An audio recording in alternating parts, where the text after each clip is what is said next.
Halo Sobat Marka, kembali lagi di channel Railway Enthusiast Indonesia. Kali ini gue berkesempatan untuk membahas pertanyaan-pertanyaan yang udah kalian ajukan di Instagram @gm_marka yang udah dilaksanain beberapa hari yang lalu. Dan kali ini ada beberapa pertanyaan yang akan kita bahas jawabannya satu persatu. Oke, gak usah banyak bicara lagi, gak usah banyak basa-basi lagi, langsung kita masuk ke pertanyaan yang pertama. Pertanyaan pertama, apakah benar Ki Hampatlu akan kesini untuk Daup 2? Jawabannya adalah belum ada kepastian. Karena info yang diterima untuk saat ini belum ada kontrak yang pasti dari KAI maupun dari pihak JR. Karena ini kan balik lagi ke kondisi saat ini ya, lagi pandemi kayak gini, lagi COVID-19, lagi banyak kasus kayak gini. So, masukan dari KAI juga bakalan seret. Jadi belum ada kepastian nih untuk Daup 2 bakal dapat Ki Hampatlu atau enggak. Itu belum ada hilalnya kalau dibilang ya. Oke, masuk ke pertanyaan yang kedua. Apakah stasiun lintas Bogor akan direnovasi seperti di lintas Cikarang? Jawabannya adalah bakal direnovasi, tapi nggak sama kayak yang lintas Cikarang. Karena untuk lintas Bogor itu kayak di stasiun Bogor mungkin ada rencana untuk pembangunan TOD dengan Nyi Raja Permas dan di Jalan Kapten Muslihat ya kalau salah ya. Pokoknya itu bakalan dibikin kayak banyak akses masuk ke stasiun Bogor dan itu terkoneksi lah kalau dibilang. Dan juga untuk stasiun Pondok Cina itu lagi dibangun apartemen di dekat stasiun dan juga terkoneksi sama kampus dan mall. Itu bakal jadi TOD juga. Berikutnya ada di stasiun Lenteng Agung, Tanjung Barat. Itu bakalan dibangun juga apartemen dan koneksi sama mall dan stasiun. Itu nggak tahu kapan selesainya. Untuk Pondok Cina juga nggak tahu kapan selesainya. Cuman sekarang udah masuk ke tahap pengerjaan proyeknya. Mungkin udah kelihatan ya bangunan-bangunannya yang samping stasiun itu ya. Bangunan kayak gedung parkir sih kayaknya. Oke, kita masuk ke pertanyaan berikutnya. Ada cara masuk Marka gimana bang? Untuk cara masuk Marka belum ada open recruitment lagi, jadi tunggu aja info berikutnya di Instagram atau di webnya Marka. Bisa cek di Instagramnya langsung @gm_marka ya, di follow jangan lupa. Yang keempat, apa aja hal-hal yang harus diperhatiin ketika bikin sinematik? Ini yang agak menarik sih menurut gue ya, karena sesuai sama bidang gue. Jadi ketika kita bikin sinematik itu harus ada beberapa faktor yang harus dipertimbangin. Yang pertama kayak segitiga exposure itu harus diperhatiin banget nih ketika video. Pagi kan shutter speed, ISO, aperture itu faktor utama. Mau fotografi atau videografi itu butuh banget yang namanya pemahaman segitiga exposure. Yang kedua ada lagi movement. Nah, movement itu kalau prefer dari gua itu lebih ke soft ya, lebih halus. Jadi gak gerasa gerusu, jadi lebih enak dilihat. Dan juga mungkin kalau dibilang kalau selera gua nih ya, kan itu kan selera itu tergantung dari pribadi masing-masing. Cuma kalau gua lebih ke soft, lebih halus dan juga lebih stabil. Warp stabilizernya usahain jangan terlalu tinggi persenannya, bakalan jadi kayak jelly-jelly gitu soalnya. Dan yang ketiga ada namanya color grading. Di sini color grading itu maksudnya mewarnai videonya ulang, jadi kayak toning ulang agar lebih seragam warnanya dan juga lebih enak untuk dilihat dan dinikmati lah kalau dibilang videonya tuh. Lebih jernih, lebih suasananya lebih berasa. Mungkin itu faktor utama yang bakalan diperhatiin. Oh iya, lupa satu lagi. Keselarasan antara bahan video footage-nya dengan lagu yang dipakai itu juga bakal berpengaruh dengan pandangan kita terhadap video sinematik itu. Jadi itu bakalan kalau dibilang faktor juga yang penting untuk diperhatiin. Karena ketika bahan footage-nya kita mungkin slow tapi dikasih musiknya DJ yang tau lah ya, DJ TikTok atau segala macam, itu bakalan jadi gak sinkron kalau dibilang sih. Dan juga bakal kelihatan lebih cringe dan gak enak kalau dilihat kalau menurut gue. Next, kita masuk ke pertanyaan nomor 5. Manggarai selesai renovasi kapan? Untuk Manggarai itu kan karena dia harus terkoneksi sama sistem DDT yang ada di Bekasi. Dan juga karena pemindahan lokasi pemberangkatan KJJ dari Gambir menuju ke Manggarai, maka dari itu Manggarai Ultimate itu bakalan agak memakan waktu yang cukup lama sih. Kalau dibilang karena itu perkiraan baru selesai stasiun Manggarai itu tahun 2023 atau 2024. Jadi antara 2 tahun itu bakalan selesai Manggarai. Kenapa tahun 2022? Karena sistem DDT itu sendiri kan masih meneruskan sampai sekarang. Dan juga untuk stasiun Mampang atau apa nggak tahu, Matraman kalau nggak salah, itu masih dalam tahap pembangunan. Jadi harus bersabar, nungguin rel terhubung, nungguin stasiun jadi, dan itu bakalan makan waktu. Ditambah kondisi saat ini ya lagi pandemi gini bakalan agak terhambat sih kalau dibilang. Next, pertanyaan yang berikutnya itu hampir sama dengan pertanyaan nomor 3 tadi. Kalau mau ikut Gamemarka syaratnya apa aja, itu bisa cek di Instagram @gamemarka. Dan juga nanti cek webnya Gamemarka itu ada, nanti cek aja di Instagram ada linknya. Masuk ke pertanyaan nomor 7. KRL yang cepat rusak itu rata-rata penggeraknya chopper ya? Kalau dibilang, iya rata-rata penggeraknya chopper. Karena penggerak chopper itu propulsinya udah tinggal sedikit. Dan Jepang sendiri udah dibilang udah nggak bikin komponen chopper lagi sih kalau untuk KRL-nya ya. Karena itu dibilangnya udah ketinggalan zaman. Karena sekarang udah pada pakai VVF. Bahkan udah menggunakan SIC atau juga ada yang menggunakan PMSM. Sedangkan masih terkait dengan armatur chopper, ya itu udah ketinggalan jauh banget sih, zaman 1980 sampai bandingin ke 2000 sekian dengan teknologi yang udah berbeda jauh. Apaan sih, bodo amat lah. Nah ini tuh kenapa sering gangguan, karena udah termakan usia ya yang pertama. Yang kedua adalah mungkin faktor dari perawatan komponennya itu. Karena suku caranya susah, jadinya perawatannya juga susah.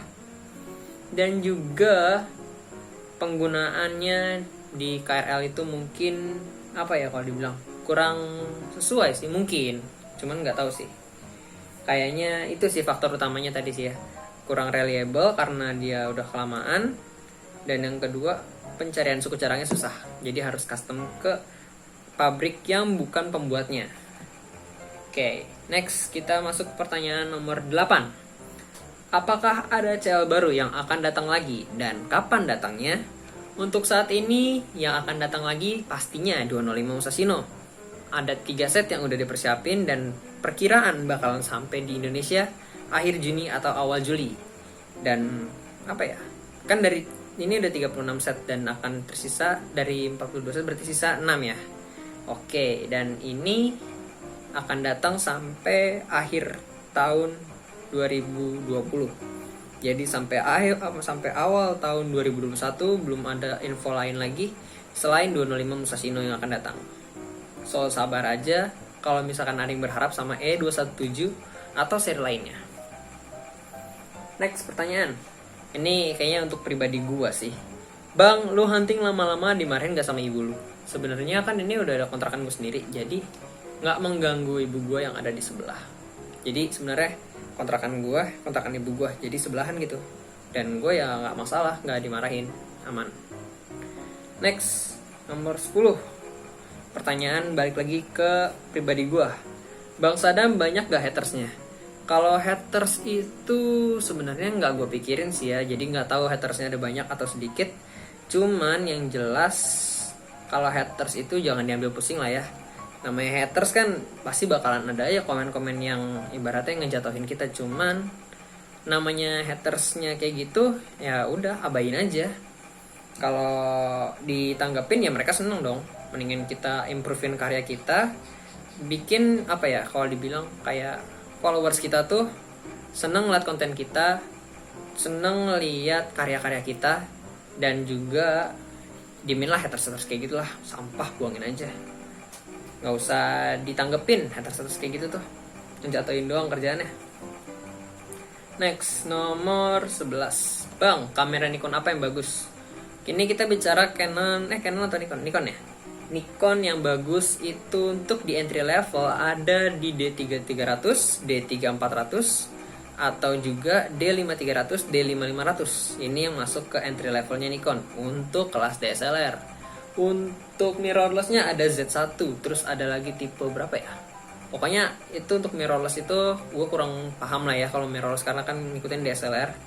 Cuman untuk Nikon ya D3300, D3400 udah cukup. Next, TM5000 di Indonesia masih ada yang beroperasi nggak bang? Untuk saat ini udah nggak ada karena statusnya dua-duanya baik 5809 maupun 5817 udah TSGO. TSGO dalam artian dia udah nggak untuk dinas lagi. Cuman fisiknya masih ada, yang satu ada di Dipo Depok, yang satu ada di Depok Baru. Jadi bisa dicek aja ya langsung kondisi fisik dari TM5000 itu. Next, nanyanya ini orang gabut yang nanya nih kayaknya nih. Pertanyaan ke-13, Gan, udah mandi? Udah, sebelum recording ini udah mandi. Cuman kan nggak perlu gue open juga ya, gue lagi mandi nih ya kan. Next, pertanyaan berikutnya, Bang, ntar kan wacananya ada KRL premium. Kira-kira pakai jenis KRL apa? Untuk saat ini wacananya pakai E217. Cuman kedatangannya kita nggak tahu. Karena yang rumor yang beredar itu ditunda karena kondisi yang tidak memungkinkan. Kita anggap aja nih ya, COVID ini jadi kendala lah, balak lo gitu. Pokoknya COVID-19 ini mengakibatkan banyak rencana yang mundur, tapi ada juga rencana yang maju kayak pembangunan listrik di 26 LA itu harusnya kan masangan ada window time dan bla bla bla, karena KZ nggak jalan jadi masang langsung cepet berat jadi kayak gitu. Jadi intinya E217 itu wacana dan kedatangannya masih belum tahu sampai kapan diundurnya. Next, kita masuk ke pertanyaan berikutnya. Ini ke pribadi gue sih sebenarnya. Mulai hafal nama-nama rumit kereta sejak kapan? Kalau gue sendiri ya, ini apalagi gitu tuh mulai ngapalinnya sih dari SMP sih. SMP kelas 2. Cuman mulai hafalnya itu yang benar-benar hafalnya SMP kelas 3 dan itu benar-benar ditekunin sampai SMA kelas 1 kelas 2 tuh udah banyak yang dipelajarin sampai sejarah-sejarah kereta itu. Dan mulai aktif juga di Game Marka sejak SMA itu. Jadi ya kalau dibilang udah lumayan lama sih ya, apa lama nama unit kereta kayak gitu. Dan juga FYI aja, gue sekarang udah kuliah semester 4, jadi udah berapa tahun, silakan itu sendiri. Next, kapan kereta beroperasi lagi Min?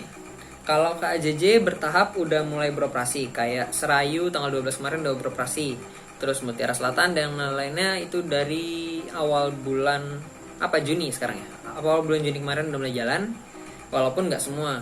Terus untuk KRL udah jalan tapi terbatas dalam artian penumpang dalam satu kereta dibatasin, nggak boleh rame-rame seperti itu.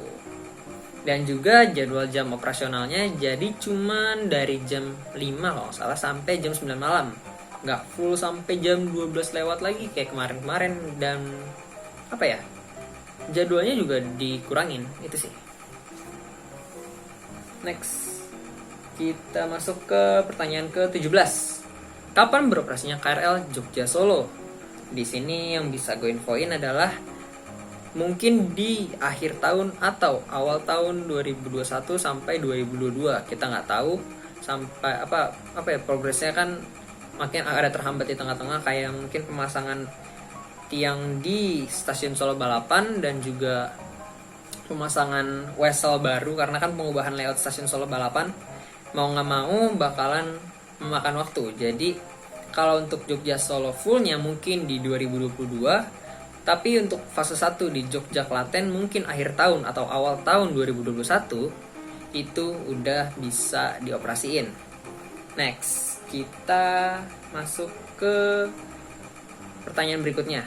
Apa kabarnya TM5817? Seperti yang tadi gue bilang, TM5000 udah statusnya TSGO. Jadinya kalau dibilang nasibnya itu ya tinggal tunggu kabar berikutnya aja, bakalan ditanahin di mana atau bakalan digimanain berikutnya kita nggak tahu. Itu kan kewenangan dari KAI dan KCI ya kan. Next, nomor 19. Oke, banyak nih pertanyaannya. Kenapa sekarang kaca kabin di antara kabin masinis dengan penumpang dibuka? Itu sebenarnya standar SOP baru dari KCI. Jadi ada SOP baru, itu dalam artian harus membuka tirai kabin dengan penumpang agar penumpang dapat melihat ke depan. Mungkin itu pertimbangannya adalah faktor keselamatan, karena penumpang dapat melihat apa yang terjadi di depan kereta tersebut. Dan juga faktor visible dari penumpang juga masuk ya berarti tadi ya. Dan faktor-faktor lainnya yang dipertimbangin sama KCI. Jadi ada SOP untuk dibuka tirai kabinnya, kecuali malam hari, karena kalau malam bakal mengganggu view masinis untuk melihat meja layan dan juga view masinis untuk ke depannya. Next, kita masuk ke pertanyaan ke-20. Bang, kalau kereta di Jepang jarang lawan klakson sih. Kalau di Jepang itu kalau dibilang nggak ada penggunaan khusus kayak wajib semboyan 35 mau berangkat stasiun atau wajib semboyan 35 ketika melintasi PJL, itu nggak ada. Di Jepang itu nggak ada. Jadi kalau di Jepang wajibnya itu ketika ada bahaya atau ada kebutuhan khusus untuk membunyikan klakson. Jadi kalau dibilang Jepang itu nggak mau mengganggu kenyamanan para penumpangnya karena polusi suara dari klakson tersebut. Kalau dibilang Jepang itu JR itu nggak JR juga sih, semua perusahaan kereta Jepang lebih mengutamakan polusi suara yang dikurangi agar kenyamanan penumpang, bukan semboyan 35 sebagai utamanya. Apa sih pokoknya itulah. Dan juga pernah ada satu kejadian lucu ketika KRL waktu itu lupa seri berapa, dia mau berangkat dari stasiun A lah ya. KRL mau berangkat dari stasiun A, dia membunyikan klakson. Pada saat itu ada penumpang yang sedang berjalan keluar stasiun. Nah, karena itu terlalu berisik klaksonnya, penumpang tersebut kaget dan akhirnya menggetok kereta tersebut.